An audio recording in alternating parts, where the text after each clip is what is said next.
What's up, everybody? Gerard here from the 3T Crew, our G1 Climax 30 Block B Night 14 review. The G1 is almost over. Each block has about 2 shows left.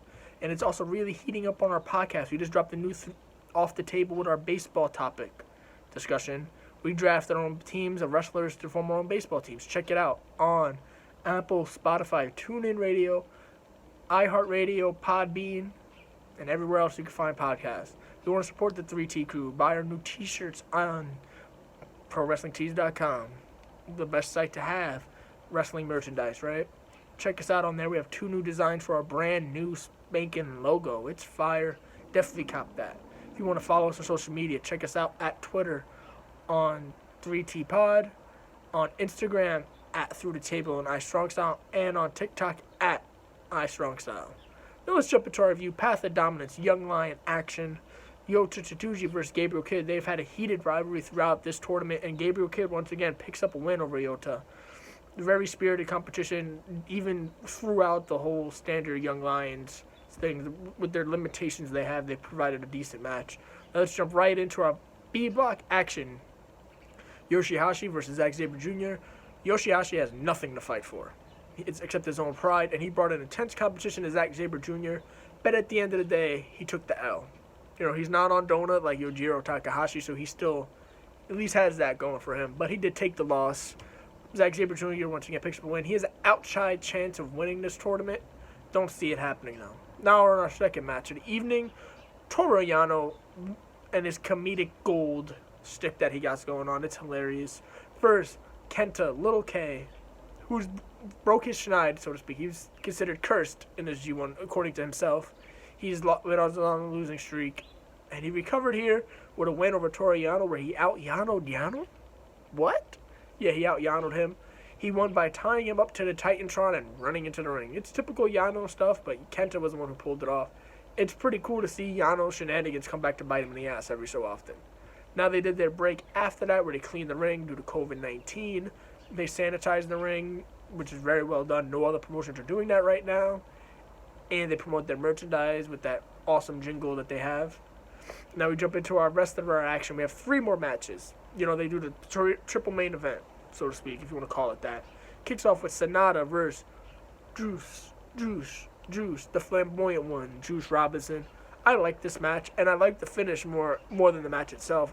Other than Sanada winning, you know, he's still, I know it's lining up for him and Evil, where their confrontation can really decide who wins B block. But they did the whole thing where he did the Dragon Sleeper move, and he was about to drop him, and then he went for the moonsault, which he missed the entire tournament. This time he actually hits it and gets the 1, 2, 3. It's inspired by his idol and his mentor, the Great Muto.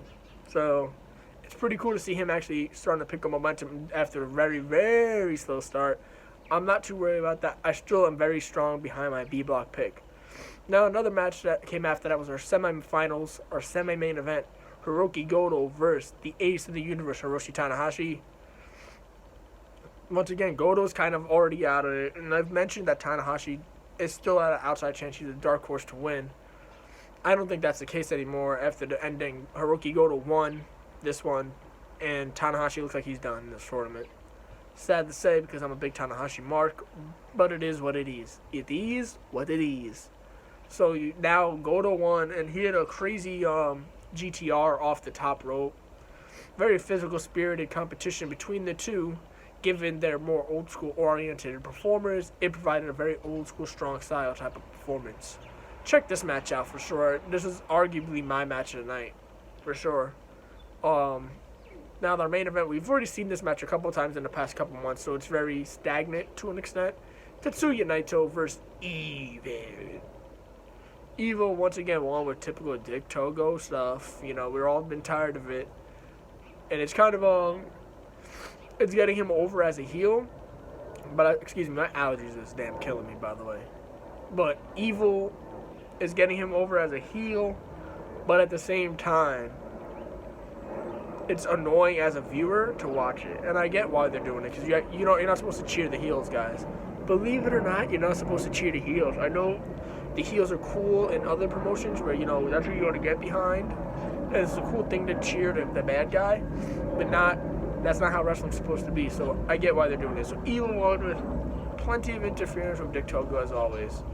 And it was very disappointing to that point. But now it's setting up that scenario of Evil versus Sanada within the next 2 block shows to determine who's going to win B block. They both beat Naito.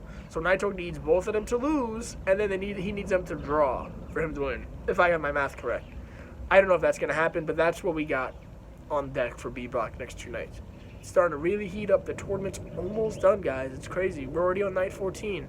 We only got about another 4 nights to go. And until next time, this is Gerard from the 3T Crew signing off. And let me know below, who do you think's going to be the one to win the G1?